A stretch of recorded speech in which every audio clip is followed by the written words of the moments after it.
What's good, y'all? It is Sean P, the Bluff Guy. Hey! And today we are at it again with another reaction video, another reaction stream, shall I say. And today we will be reacting to Randy Troy, a content creator. Reacted to his video last week about the sword and law connection. And this week we will be reacting to part 2 of that same theory. But before I get into that, make sure you like the stream. Make sure you subscribe to the channel because I am doing a giveaway to I'll be giving away 2 of those Straw Hat Jolly Rogers to 2 lucky subscribers. More details on that later after we hit that milestone, of course. Make sure you follow me on Instagram and Twitter at BlumpGod and my Facebook gaming page, which will be in the description. Link will be in the description. And if you need to, or sorry, I'm having trouble talking. If you're trying to be a part of a good One Piece community, make sure you join the One Piece Discord and or the One Piece Facebook group. Links will be in the description below. I see we have a chat from Shane Burns. What's good, Shane? He says, I'm on my way home, be on in about an hour or so. Hey, man, I mean, hope you make it in time, man. Hope you make it in time. That's all I'm going to say. I can't guarantee I'm going to be still on in an hour, but, But, yeah. So, there is that. But, yeah. So, we're reacting to part 2 of the Law and Sword connection. Ooh, my sinuses today. We got Cube in the building. What up, Cube? He said, guess who? I don't know who. No, I'm joking with you, man. I'm joking with you. I'm not Zunisha. I don't think so. Are you? Let me guess. Naruto, possibly? Gon? Killua? Nah, man. I'm messing with you, man. I'm messing with you. But yeah, so let's get this video started. Let's get it started.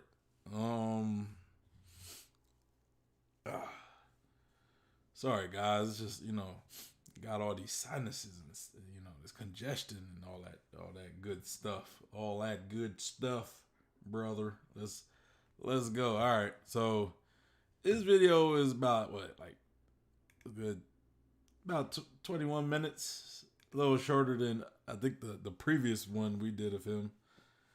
So, but let's get into it, man. I thoroughly enjoyed the part 1, which was my first probably the first video in general that I've ever really seen of Randy Troy. But I really enjoyed part 1. I enjoy this content creator. So let's get to part 2 and see what part 2 brings. Who sort of wants to jump in on that with their thoughts on law being in sword? Please take the floor. Shout out to Randy Troy. He made about it. Absolutely.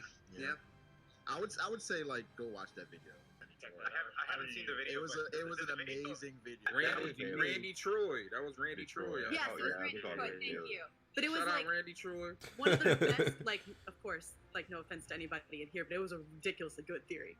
It was a 30-minute long video. I watched the whole freaking 30 minutes, which does not. Yeah, he's kind of like Morge in a way, the way he uses panels, and he's very methodical with the way he goes about it. And I've been saying that law's a part of sword for the longest. I really love that theory because Aegis is basically a Greek shield kind of thing. Right. Are we sure though that Yeah, this is wild. With Law and Drake and Saboti, little yo Drake or hey Law, how many people have He killed? talks about that Yeah. too. Yeah. We Like a talked week- about that and their backstories. Yep. Yeah. Linked. That Law, he disappeared for a while. Where did he go? It's a lot. It's a lot. This sounds hella familiar, doesn't it? It's okay, Matt. It's okay. What? I don't know. Somebody got it in the video, so. That's it. Here is a link to the video. Trafalgar Law's secret connection to Sword, evidence, super One Piece theory and analysis. Randy Troy's channel. It's got 1.3K subscribers. Let's get this to 5K tonight. Let's get Randy Troy to Do it. 5K. Yes. I'm gonna like the video. I'm gonna hit subscribe. Let's get this man to 5K. that was pretty good. I ain't gonna lie, I like that. That was whoever put that together. I don't know if it was Randy himself that put that together, but that was pretty good. Oh yeah, make sure you go to his channel. This video will be in the link to this video will be in the description. So make sure you go to his video, give him a like, and if you like his content, go subscribe to him. You know, get his subscriber numbers up. Let's go. This has been a wild week, a wild weekend. I want to thank everybody that was at the Reverie live stream that was talking about my video, in particular the most vocal supporters, which were Ragnar, Brago. You even shouted the video out on your own channel. Sunpatch, Rogers Base, you put the video up on the screen for everybody. Amazing. To Maddie B, hey man, clearly we operate on the same wavelength.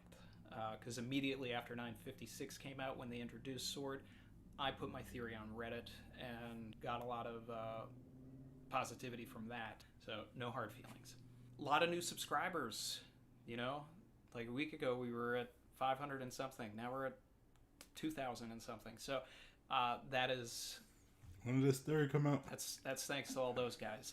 I'm happy to have all of you here. Oh, so this 2020. I didn't even realize. Fun facts how about old me. this I have was. been with One Piece, reading, watching for over 18 years, well before the 4Kids dub. Was one of the original administrators of Arlong Park. I used to update the site when that was a thing. Q said, "I am dead." That was great. He's good. Forgot about that part. Yeah, that was pretty funny. Like how he like that reverie scene, and the fact that it was from a reverie stream at that too, and how well they kind of used the characters at the One Piece reverie to, you know, almost lip sync, you know, the reverie that, you know, the reverie audio of the YouTubers. Yeah, that was pretty good. That was good. Whoever put that together, you know, they got some good, you know, they got good skills as far as, you know, doing what they did. Whoever put it together did a good job. How about that? You know, that's a better way to boil it down part too. of the QC team for Kaizoku fan subs. Even had a YouTube channel in 2005 when it first started with some One Piece content, kind of similar to what I did in the intro. Did you like that? Oh, so he did that. I used to put my own voice under the things. Eventually, they took my whole channel down for it. It's taken me 15 years to get over it. But hey, here I am. So now I'm back. Today, I'd like to get into some of the things that we've talked about in the comments of the Law video. So this is sort of like a part 2. I'm going to address the events of 990, which, you know, like, I'm a writer, right? I work in the film industry. I'm a member of the Writers Guild of America. I love to put puzzles together. And 990 was a very spicy, very juicy piece of this whole Law is potentially a marine puzzle.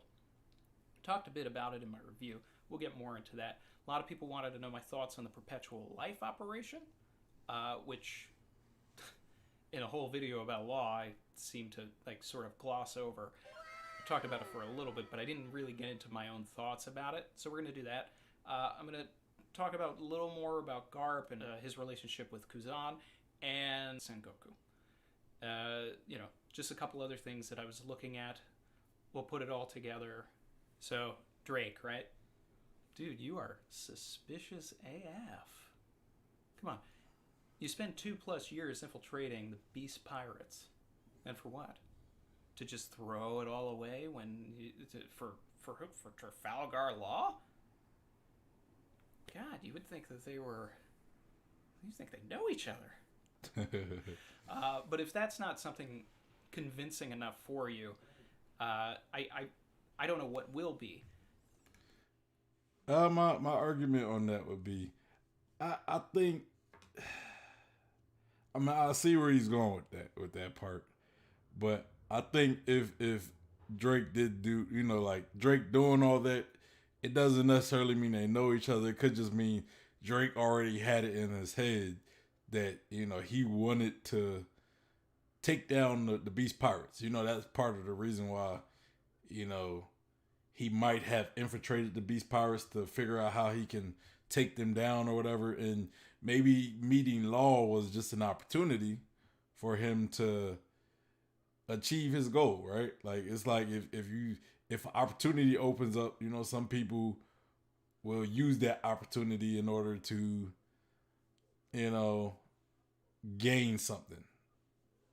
And maybe ex Drake was using this opportunity as a chance to, maybe take down or severely damage Kaido's organization, possibly toppling it. So, but again, it's still a good theory. I'm not knocking the theory. I just don't think that specific logic necessarily means that without a shadow of a doubt that they know each other and that they're working with each other. Cube says the issue I have with Drake, he seems to be in over his head. I agree with that. But it's like when you're a spy, when you're in undercover, especially in like a isolated area, right, where you can't really just ask for help. It's like you're innately over your head. You know what I'm saying? So it's just a tough situation to be a spy behind enemy lines, and not only that, you're isolated. So, but yeah, I definitely do agree with you that Drake does seem to be in over his head. And then Q says, so I believe there's more to him. Yeah. I mean, we'll probably learn more about Drake eventually. And then Shane Burns said, the enemy of my enemy is my friend. Yeah, that's good logic usually. that's good logic. And that's kind of what I'm saying. Like they share a common enemy. Just because X Drake is like it kind of goes hand in hand with Cube said, right? It's like just because Drake is a spy and he's part of the Beast Pirates doesn't mean he's necessarily on their side, right? So, him being in this isolated country and he's also being a spy, he is kind of in over his head, right? So when your enemy's enemy arrives, you might take that opportunity to, get some help, or possibly get out of the situation you're in. Not to the point that Law is a Marine, but to the idea that there's more to Law and Drake than meets the eye. Even if you don't believe that Law is a Marine, that's fine. He could even be a subcontractor of Sword, not actually officially a Marine, but works with them. There's different ways to make this work, but either way, there has to be something tying Drake and Law to each other. I will say the fact that they're supernova. I mean, that's one thing. Yes, and again, I do believe that there is more there's more to Law and Drake. There could be more to Law and Drake. And it's like I said, the last video we reacted to of him, he made some good cases, kind of like that case with Kobe, right? Like Kobe, there was a mission where Kobe went to, I forget what that mission was that he brought up, and Kobe was looked at as the hero. You know, he was looked at as the hero, and Kobe kind of said, "Look, man, I ain't no hero." But Law was also at that specific location as well. So, it in Law, after that situation, Law pretty much became a Shichibukai because of that situation. So maybe Law and Kobe, you know, they might have some ties as well, you know. So I thought that was a good I thought that was a good point, you know, for this whole Law being part of Sword. I thought that was a great point. That's a huge sacrifice, your entire cover. I mean, rule number one of going undercover is you do everything to protect that cover, even if it means letting your friends be captured or whatever they are to you. So there's a lot going on there. The perpetual life operation, the eternal life operation. What do I think of it? Well, I don't think that it's eternal life. I believe that it's life force. So similar in the way that Big Mom can take years away from someone and even give them back to him, like she did with Pedro. She took 50 years from Pedro. You know, if she's beaten or dies, I imagine all of that life force will go to whoever she's taken him from. But please, Oda, love Pedro, keep him dead. Savage. Yeah, I think Pedro's pretty much dead. Yeah. I don't think Pedro Yeah, comes. we haven't forgotten about Pell. You're never too We haven't young forgotten. to have a Vietnam flashback. Nope, we haven't forgotten. It's the only thing that I'm mad at you about. And Pound, you gotta think Pound as well. We thought Oven killed Pound, but you know Pound was pretty much alive, and he eventually reunited with his daughters. Right, he reunited with Lola and Chiffon, and got to see his grandkid. So you know, Oda doesn't really like killing people. We know that's one thing we know about Oda. He's not a fan of killing unless it really serves a purpose, you know. I could criticize some things, but that's the thing. You should have pulled that trigger. Sorry. So so I believe that Law. I believe that when Law uses that operation, what he's basically going to be doing is giving whatever is remaining of his life force, whether it's 20 years, 50 years, whatever. That's what he's going to give to somebody, whether they like it or not. Luffy. Savage. I don't like that theory. I don't like that theory. I will tell you, I do not like that theory. I know people got this idea in their head like, oh, you know, Oda wouldn't have never brought it up. Oda would have never brought it up if he's not going to pull the trigger on it, if he's not going to do it.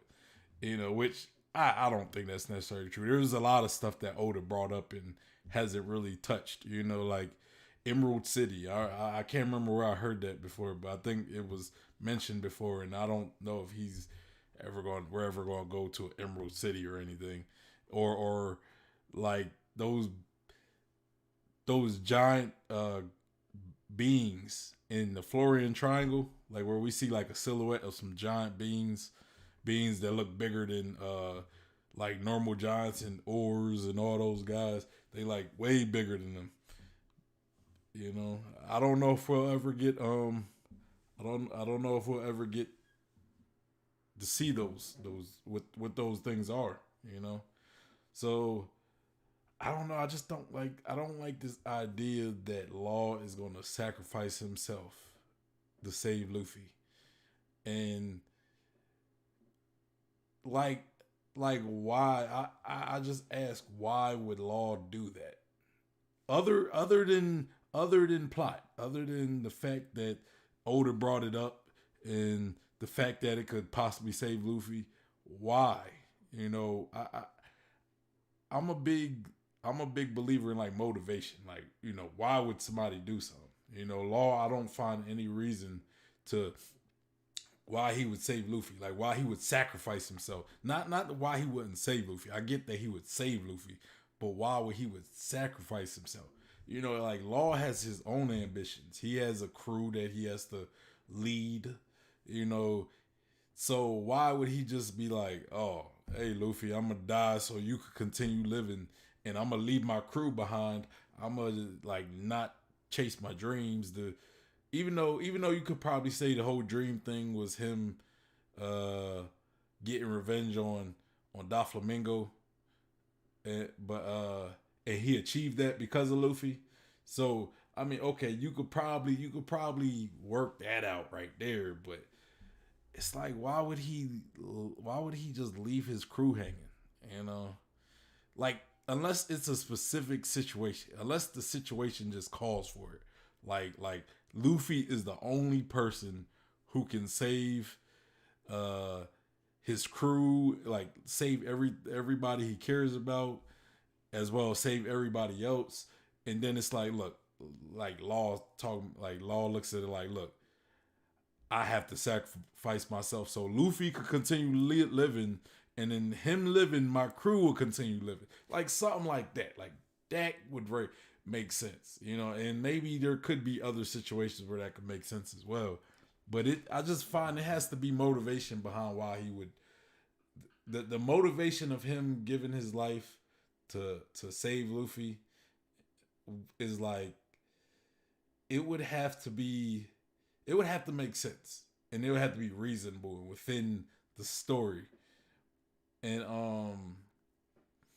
and then it's like if the devil fruit ability does indeed give somebody immortality, it's like, do we really want to see Luffy as immortal Luffy? You know what I'm saying? Like, just imagine for the rest of the series, right? He just can't die. It kind of kills any tension.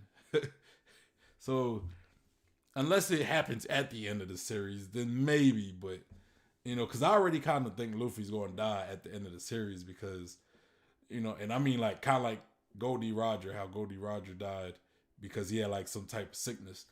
I think after Luffy achieves Pirate King, I think he will die. Now, the reason why I think that Luffy could potentially die is because we've seen everything that Luffy has been through, right? We've seen all those times he got poisoned. And I think when Ivankov had to save Luffy, he pretty much told Luffy like the procedure he's doing, like the hormones he's pumping into Luffy in order to save him, is going to shorten his life. It's going to save him, but it's going to shorten his life. And then you look at like Gear 2, Gear 4, possibly Gear 5, like it's been stated when he first did Gear 2, but like I think Rob Lucci said it like this new ability of yours shortens your life. You know, I guess the damage it does to Luffy's body shortens his life. And I know Luffy masters it, but it's still like it still should be putting a lot of stress on Luffy's body that's, you know, going to shorten his life, even if he didn't master it. Plus, when he learns these new gears, it's like, I would think that those also put stress on his body, you know? Let me look at the chat. Oh, man. So, Q says, Njaya Bellamy mentioned it was Shandora. Shandora. I'm a little confused with that because I kind of went on my rant. So, tell me, tell me what you're referencing by the whole Shandora thing in Jaya.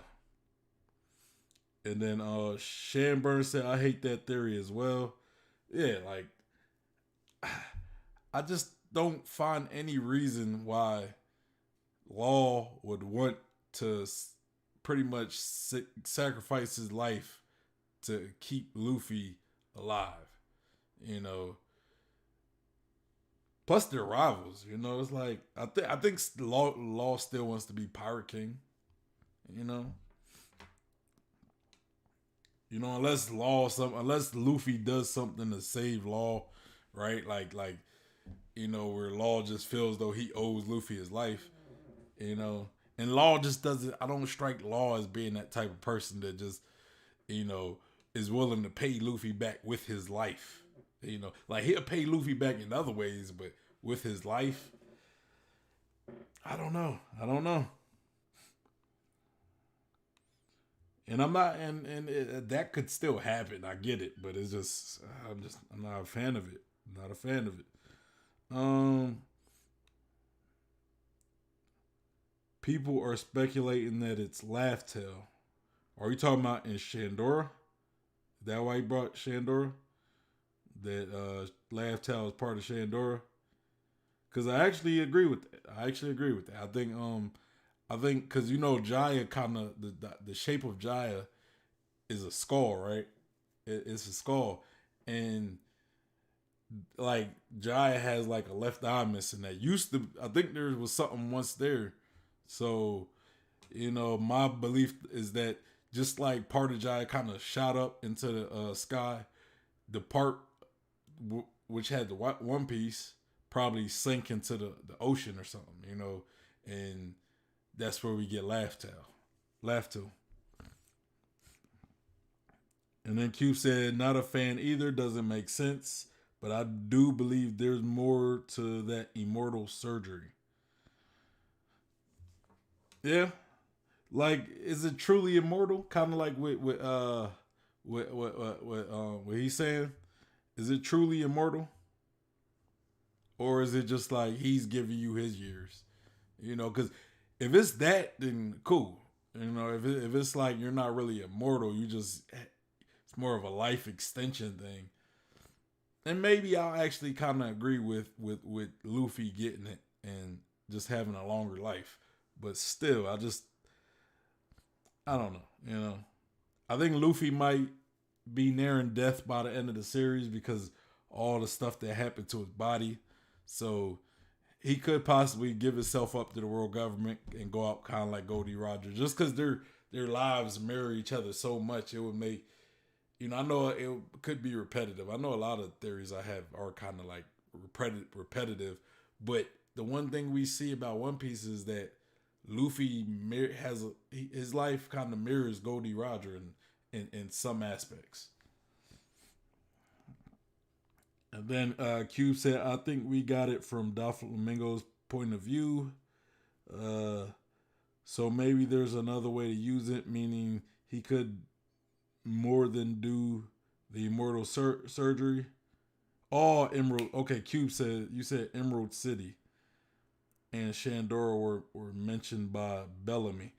Yes, you're right. You're right. Saying they don't exist like the One Piece. Okay, I got you.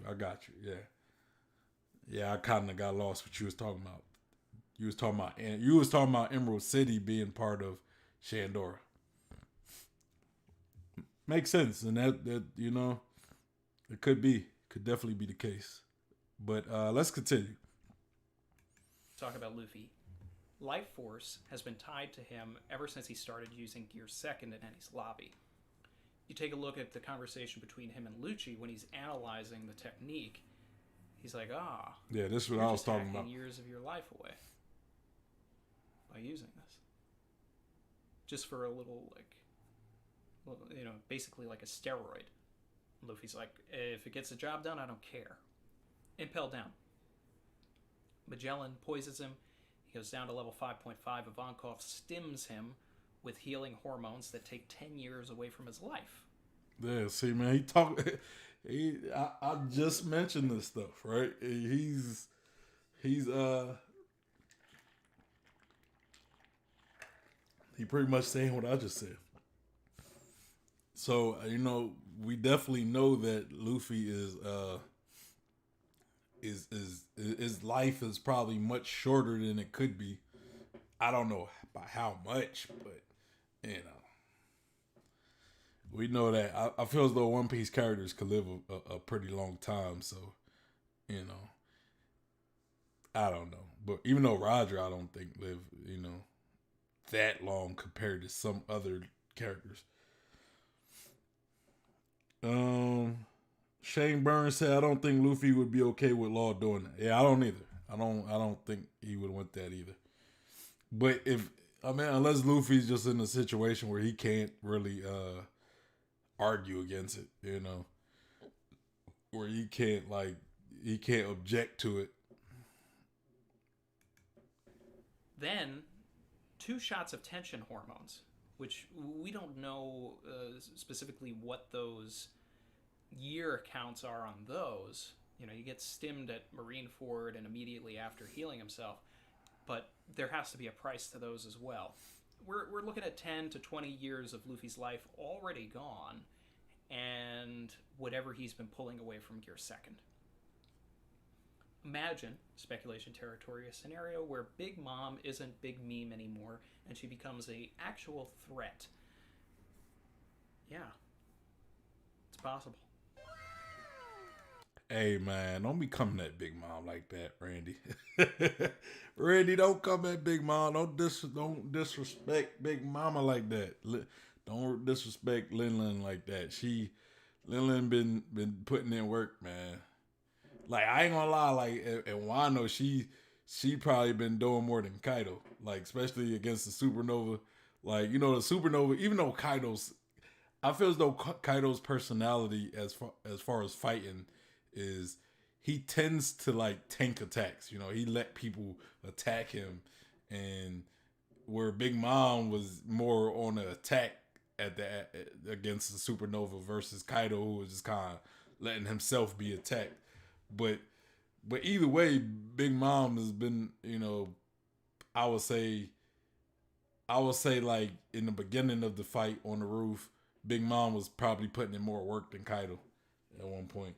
But she has kind of taken some slight L's, I guess you could say. But it ain't been like nothing crazy ridiculous though. It's just been like they have to get rid of her or something. And attacks Luffy and manages to steal his life force. We would know how much time this man has left, and that would create a scenario similar to Thriller Bark, where oh god, sun up's coming. We've got a time limit here. They have to beat Big Mom to get Luffy's life force back. Or Law basically saying, you know what, buddy, I believe in you. I believe that you are the person that is going to get revenge for my hometown of Flevens against the world government, so I'm going to use this on you. Luffy will be like, no. Or maybe he'll be unconscious and he can't do anything about it, and Law will just hit him with it. Now, that could also happen during the final war. Doesn't have to necessarily happen with Big Mom, but that's just an idea, a scenario to get people thinking more than. So about that, I don't see that situation. I can't see that because, like we seen before, like Big Mom's ability don't work on Luffy, and that's partially because Luffy's not afraid of Big Mom. You know what I'm saying? And if he wasn't afraid of her in Whole Cake Island, I don't see any other situation, especially the fact that Luffy's a lot stronger at that. I don't see any situation where he would be afraid and be vulnerable to Big Mom taking his soul. Like it was established in Whole Cake Island that, like, in order for Big Mom to pretty much take your soul, that you have to fear her. You have to have some type of fear of her. I don't know if her or just fear in general, but you have to have some type of fear. And then she takes it. Big Mom tried to take Luffy's soul, but he wasn't afraid of her. So it was kind of like, didn't work, right? Didn't work. So, I don't know how. Especially since he's been fighting Big Mom already, and he's fighting Kaido. I don't see a situation in the future. But even though this video is a lot older. It's like 2020, like 2 years old. So you know, but so it's kind of like in hindsight. None of like that argument is kind of in hindsight at this point. You know, Cube says so longevity is different in One Piece. Big Mom gave birth to a whole nation and still kicking it. Yeah, yeah. I mean, there's some people who are pretty old in One Piece, and they live to be old.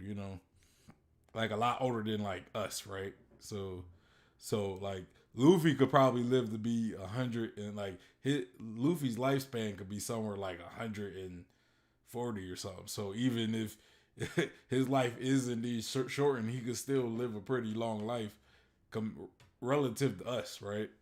So there's that. Like I don't know, but I do think Luffy might potentially die by the end of this series. I know a lot of people might not like that. They might not like me saying that Luffy could die, but like he even said himself, there's evidence already that showcases that Luffy has done a lot of things to shorten his life. So who's to say, by the end of the series, he might come to the end of that lifespan that he shortened by so much. Just off of Ivankov saving him or injecting him twice with those hormones, that's like 2 decades right there. That's 20 years taken off. And then who knows how much damage Gear 2 has done to him, or Gear 4, who knows how much that has those transformations have shortened his life. Like who knows? Than anyone else. Not Garp, not Law. Kuzan is probably the most obvious candidate. When we're introduced to Kuzan after the debut back fight, Oda kind of goes out of his way at the start to show us and teach us that Aokiji at his core is a good man by saving Tanjin. Luffy even has this moment where he's like trying to decipher who's actually good and bad in that situation. He's like, oh wait, well we're the pirates, so we're bad, right? Everything is so muddied, and it's one of the most rich and substantial elements of this entire series. Aokiji shows us this side of himself again at the end of Eni's lobby when he has his conversation with Robin. It's almost as if Aokiji stops pursuing Robin simply because she's aligned with the Straw Hats now. He's basically saying, I wanted you dead because I didn't want the ancient weapons or the history of the world to fall into the wrong hands. But if you're planting your feet here and sticking with them, then I'll allow it. Following the Eni's lobby incident, much like when Law saw Luffy punch Charlos, Kuzan's been shown something interesting. And instead of capturing the very woman that can decipher the ancient text capable of crippling the world government, he lets her go. That's pretty suspicious too, man. Are you trying to undermine the world government? Are you? It's true. But what's his motivation? In my opinion, it's Jaguar D. Saul. His good buddy. He mentions that they're friends, and the world government ordered him to kill Saul. That was not something that weighed very light on his conscience. And talking about that flashback, further evidence for me to just rule out Sakazuki completely is when he just blows up that ship of civilians. And they're still looking at that one cover page like, he's got a sword tattoo. He has to be sword. Oda likes to flip things on its head, but he has explicitly stated that Sakazuki's justice is absolute justice. Akainu would, much like Javert in Les Miserables, jump off the red line before aligning with pirates. If your justice is absolute, that means unwavering. You're not changing for anything. I get what he's saying, right? And I'm not. I'm not living off of the tattoo alone, right? I don't. Just the tat. If it's just a tattoo that you wanna, if it's just seeing the tattoo that he has a sword tattoo and like, oh, he's part of the sword because he got a sword tattoo. That's like that's not like my sole purpose of thinking that. I personally think Akainu, he does believe in absolute justice, right? But he still believes in justice. And I believe the world government, on the other hand, works outside of the justice that he believes. Like they kill innocent people. They do a lot of messed up stuff. And I believe Akainu knows that, right? And they also do things that undermine his authority. They step on his toes and stuff. Like there's been a few interactions where he's talking to them and he's like frustrated with what they're doing. So I believe that Akainu, if he is indeed part of Sword, it's more of a way for him to undermine the world government's authority. That's why I believe if Akainu is part of Sword, that's why I believe he's part of Sword, because it's a way for him to fight fire with fire, to undermine their authority by have his own. You know how like the world government, they have CP0, right? So Akainu, I feel as though Akainu would want something similar to CP0, and which you would have his sword, right? So, and it's not necessarily about working with pirates. Like Sword isn't created to be allies with pirates. It's almost a intel, like an intelligence organization that's directly a secret intelligence organization that maybe a few Marines are a part of and only a few Marines know of, right? So I would believe that, Akainu just wants his own secret organization that does stuff, does secretive things behind the world government's back, So it's kind of like, oh well, y'all got secrets that y'all hide from us. Well, we have secrets too, and that's one of my reasonings behind Akainu. The sword tattoo is only just kind of like sprinkles. It's almost like salt. It's just like adding to it's fueling, that speculation. You know what I'm saying? So, but again, I get that. I get that Akainu most likely isn't part of Sword as well, because I think that would be a hard route for Oda to go if Akainu is indeed Sword, and Sword is kind of like the good part of the Marines. So like they're the good Marines, let's say, the Marines that want to change the world for the good. And if Akainu is a part of that, it kind of kills that, because now it's like if Sword ended up working with the pirates and stuff to go against the world government, now you got Akainu fighting on the side of Luffy, and it's like, why would Luffy want to fight on Akainu's side? Because he killed Ace. So that's kind of like the one thing that kind of puts it kind of hinders that theory that Akainu is Sword, because it's like if he is Sword, then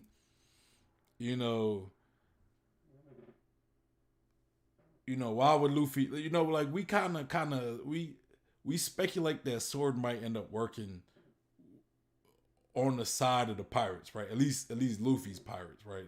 Like in this big war, like, because I have I think that eventually the Marines might split, right? They might split to where it's like some Marines are like, hey, I'm not rocking with what the world government is doing. And then some Marines are like still going to be loyal to the world government. And by the end of the series, I think that after the big old major war is over and the world government is pretty much abolished. There's going to have to be a new government, right? A new world government, a new police force. So that's going to be left for like the members of Sword and the Marines who allied with Sword, right? So, and if Akainu is on that side, he'll probably be fighting with Luffy and the Revs, the Revolutionary Army. But here's something that I just kind of here's something that I kind of just popped up into my head. It's that theory that Dragon was part of the Marines, right? I think me and Q was talking about it. If you remember, Q, you was telling me how him and Akainu might have been like partners or friends, and why they were both in the Marines, and after Dragon left and became a revolutionary army, leader, that Akainu pretty much like despises Dragon because of it, right? But wouldn't it be crazy to kind of see them working together again, maybe? Like to see them ally with each other again. I mean, if he is part of Sword, maybe they might reunite and be friends again. Maybe temporary. I don't know.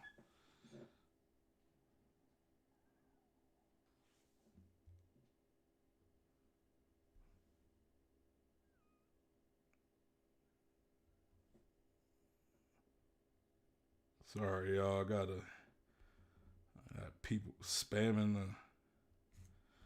All right, let's continue. He's not a part of Sword. He is the complete antithesis to everything that I believe Drake and especially Kobe stand for. Aokiji was so distraught that, almost in a matter of acting out, he lets this girl leave the island because he didn't want to see any more death. That's one interpretation. Much like Drake, he's infiltrated an Emperor's crew. But there is something that has always tied Aokiji to Garp. When we first meet Aokiji, one of his first things that he says to Luffy is, "You remind me of your grandfather." Now, that was the first time that we had learned that Luffy had a grandfather. We learned it from Aokiji. He gave us that information. Now, we had already seen Garp in the cover stories with Kobe and Helmeppo, but we still didn't know the actual connection between Garp and Luffy. I drew parallels between Garp and Dragon in the video, being the figureheads of two factions that are opposing the world government. What I failed to mention was that you have the other member of the monkey family, Luffy, who also, through his actions, is opposing the world government as a pirate. So, just an interesting parallel there. Trinity, so the Monkey Garp D has been Trinity. playing a role since we met him. In the Post-Eddie's lobby arc, The Monkey D Trinity. we are actually officially introduced to him, and he, meets up with Luffy. He says, "Hey, heard you talked with your dad." What's your dad like? Which implies that either he's having, semi-regular father-son talks, or he just read the report from Logtown that Smoker would have written, saying that Dragon was in Logtown and he saved the pirate Monkey D. Luffy for some weird reason. "Hey, son, how's it going taking down the world government?" Pretty good. How about you?" He says he's not going to arrest Luffy, but once he gets a order from headquarters to do so, he flip-flops and says, "Oh, well, I guess I gotta play the game now. All right, Luffy, I'm taking you out. Yep, I'm taking you out, Luffy. Taking you out. Come on, get away." And Aokiji is on the ship, further Just chilling. them together and accentuating their relationship. And he just lets Garp do what he's doing. Thousand Sunny gets away, and this man smiles. He never wanted to catch them. Of course not. He was always playing that role. Of course not. He cared about his grandson.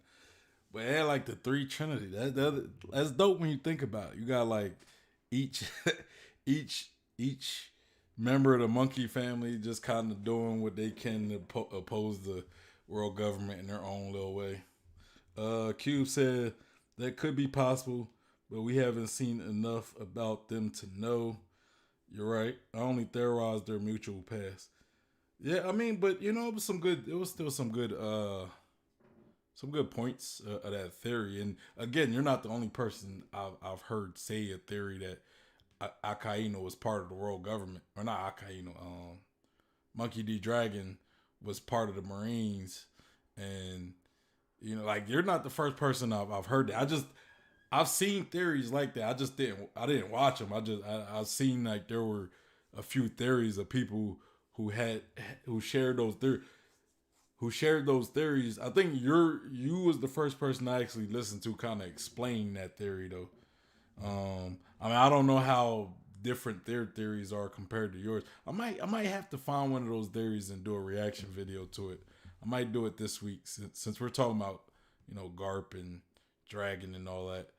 Because but if it is the case though, right? Let's say if it is the case, like Akainu is indeed or Dragon was indeed a Marine, and you know him and Akainu were friends, you know, which might be, you know, when you think about it, that might be where he got that absolute justice from, you know. Maybe that's where they kind of split apart, him and Dragon, you know, because Akainu was trying to follow orders and do what he believed was justice, and Dragon just wasn't feeling it or something. I don't know, but yeah.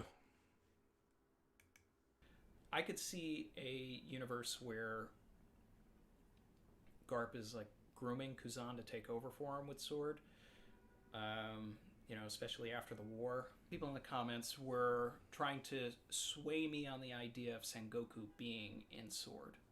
Now, of course, it seems pretty obvious when you look at Sengoku and you look at Corazon. I even mentioned that in the original video. The one thing that kind of tripped the whole idea up for me was the conversation between Law and Sengoku in Dressrosa.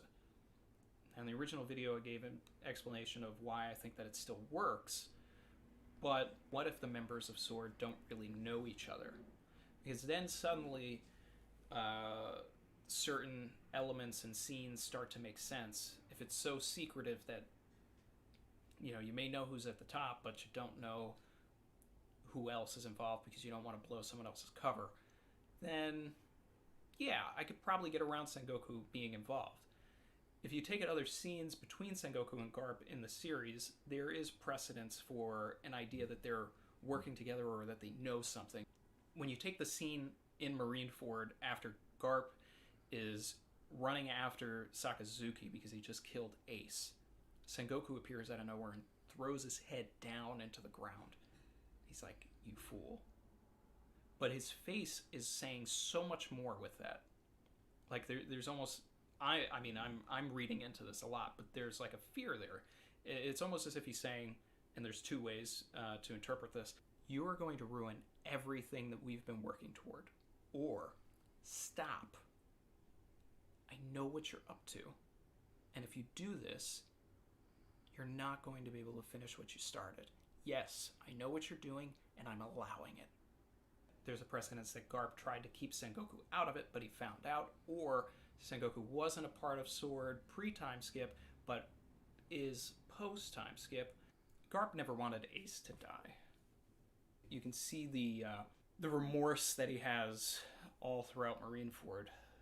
You know, the role that he's playing just wearing on him. And when it's all said and done, you know, he immediately resigns. You know, we see that scene with Kong and Sengoku. It's interesting when you look at that scene with Dedan when, you know, she's just really letting Garp have it, and he's saying nothing. In my mind, he's saying a lot. In my mind, he's saying, I wish I could tell you.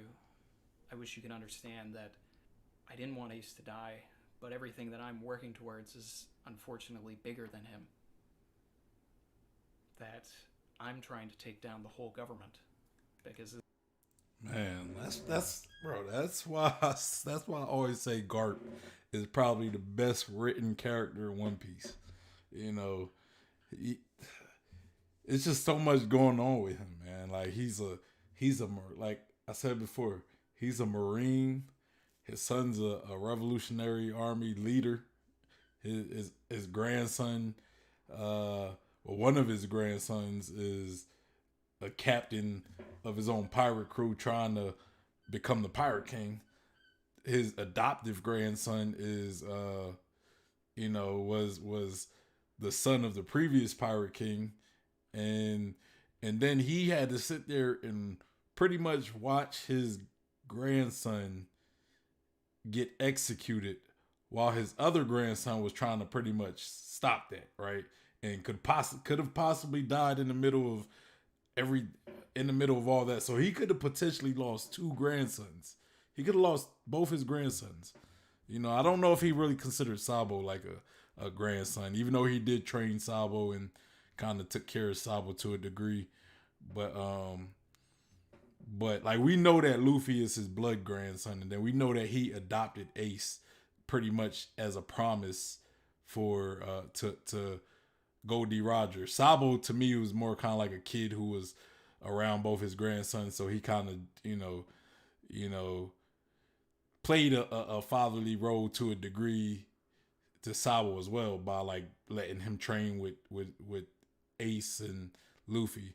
But yeah, man, Garp is definitely I mean a lot of characters are well written. I mean, because Oda, of course, Oda is a great writer. He knows how to write his characters, but Garp though is just so complex. You know what I'm saying? He's a lot deeper than you know. He's a lot deeper than most characters because he has a connection with like pretty much both all three sides of the spectrum. Like when you look at all three major sides of One Piece, right? You got the world government and the Marines, right? These are supposed to be the peacekeepers, the ones who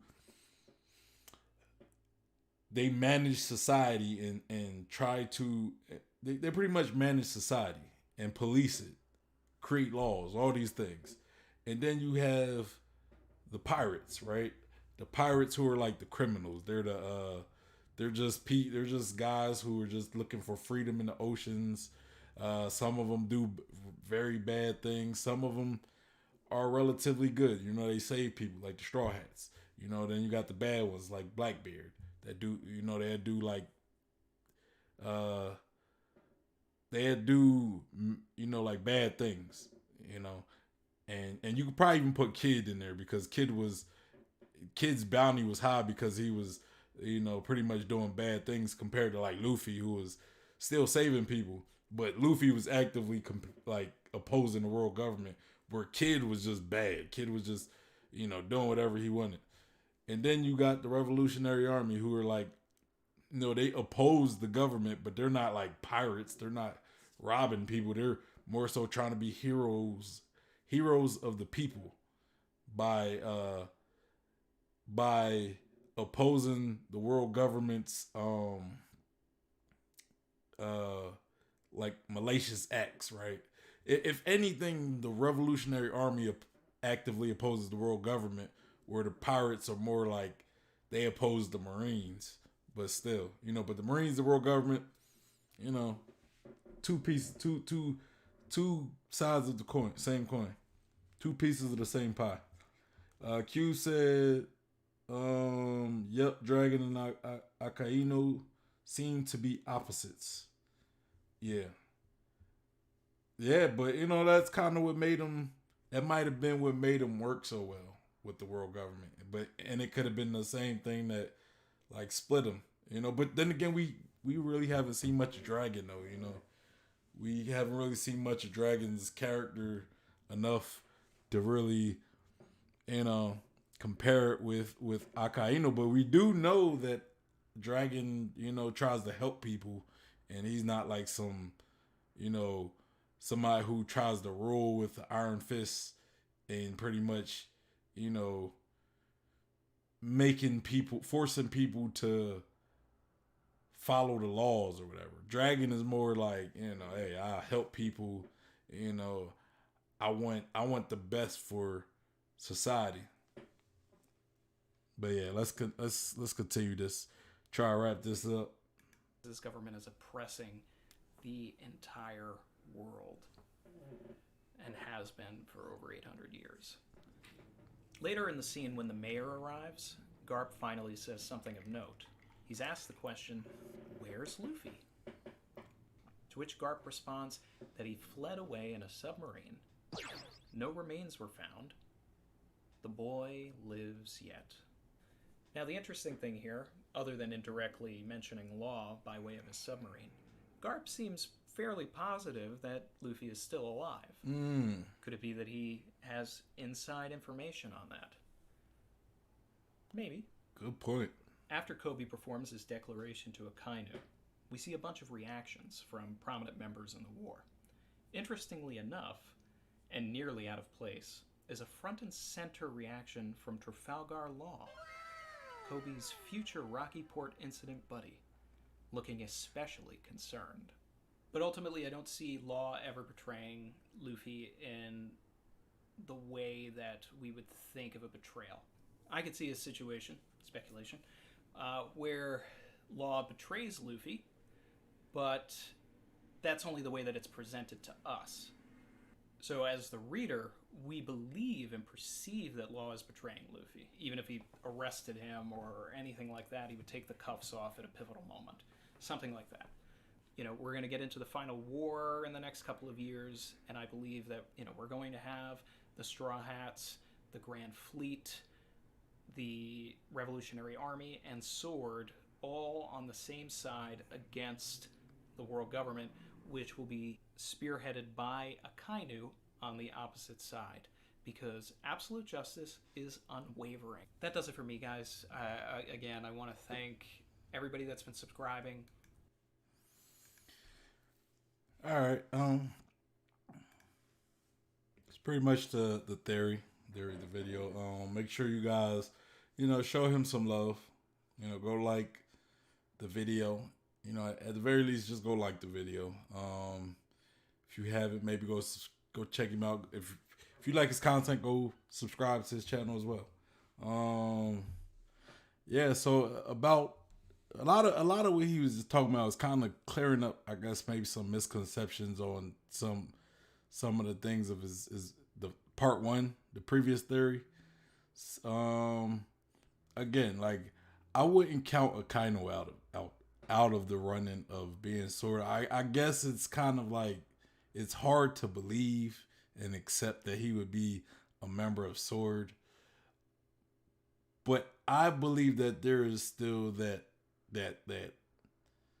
chance, there's still that possibility that Akainu is indeed part of Sword. I think the one thing that will contradict it is like his like him and Luffy, right? Him and Luffy, pretty much. Like the fact that he killed Ace, and Luffy wants that revenge. I'm pretty sure Luffy wants to avenge Ace. And if Garp is indeed the leader of Sword, why would he want to have Akainu in it, right? So like, I'm not like 100% gun ho about that possibility, that or the fact that he is a Sword member. I'm not like that gun ho about it. But I just think there's just some things that are in the story that serves as evidence of him possibly being a part of Sword, And if he is a part of Sword, it could be we could see like a reunion between him and Dragon. If let's say we find out that theory of Dragon being part of the Marines is indeed, if that is indeed the case, maybe we'll see him and Dragon team up, like the old days. Assuming that theory is right, assuming that there is something legitimate about that theory. You know, we could see him and Dragon, you know, pretty much rule the battlefield, right? I mean, that would be a dope moment. Then maybe Kizaru comes up and be like, hey, bro, y'all not gonna do it, y'all want. I'll take both of y'all on, because we know Kizaru is just like, yeah, he about that life. he was ready to go to Wano and fight both Big Mom and Kaido. You know, he ain't say, hey, give me Fujitaro or Green Bull, and let me take one of them, and we go to Wano and run rough shadow up in there. He ain't say that. He was just like, look, man, I go by myself. He was just like, hey, I'll go. Just you want me to go? What's good? What up? Say, just give me the word.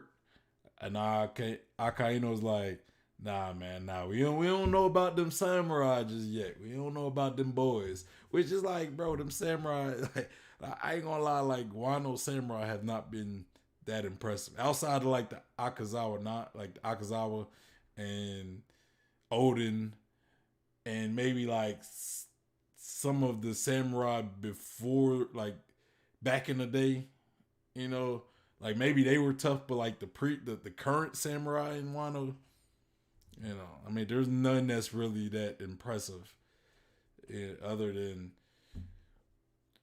you know, the Odin's retainers. Other than them, you know, they're the only ones that you could really say is, you know, I mean, Hyogoro's, you know, I mean, he's old, he's out of his prime, and his little crew, but I mean, even them, like, I don't see them beating King or Queen. I don't see none of them taking on Kizaru, you know. I don't think there's no samurai. I even go as far as saying Akazawa, the Akazawa samurai. I'll go as far as saying them. I don't think none of them could take on Kizaru, like 1-on-1 at least. Like maybe if they jumped them like they did Kaido, they could possibly, you know, take him on. But I don't really see them, like none of them really. And even then, I think Kizaru could possibly beat them, you know, because Kizaru's not just going to stand there and let them guys just attack him all willy nilly. So, you know, there's that. But yeah, but like I said, Kaino and Dragon both team up against Kizaru. You know, that could be a dope moment right there. But yeah. So anyway, guys, that's pretty much all I got for the stream, for the reaction, or the law and sword connection. I mean, I think he made some great points. I think Troy made some good points. Like I'm trying to think of some points. They like the one point that I said earlier that I really like, the him and Kobe, right? Him and Kobe being in that same location, and Kobe getting credited as the hero, even though Law did become a Shichibukai because of it.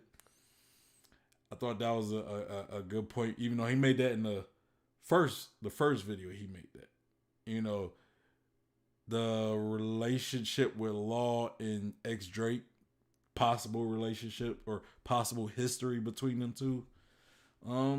There could definitely be something there, you know. He talked about how they met each other in Sabaody, like the first time they met each other, the first time they were introduced, and it was that a little bit of familiarity there. I can't say that word, man. It was a little bit of familiar. I'm not even gonna try to say it, but it was there though, you know. So, you know, there could be something with them too.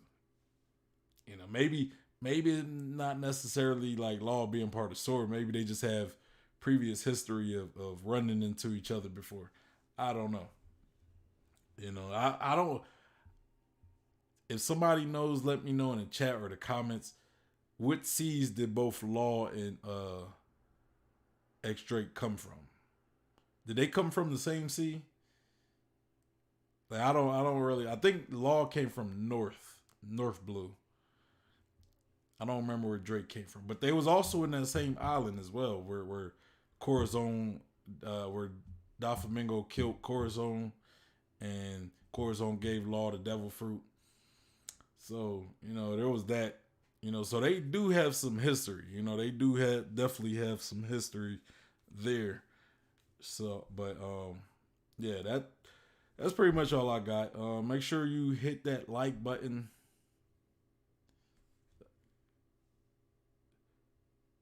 Cube said they're both from the north. Okay, I thought so. I just wasn't sure. Wasn't sure, but I knew at least Law was from the north because I think Doflamingo was in the North Blue as well, and I think Sanji was also North Blue.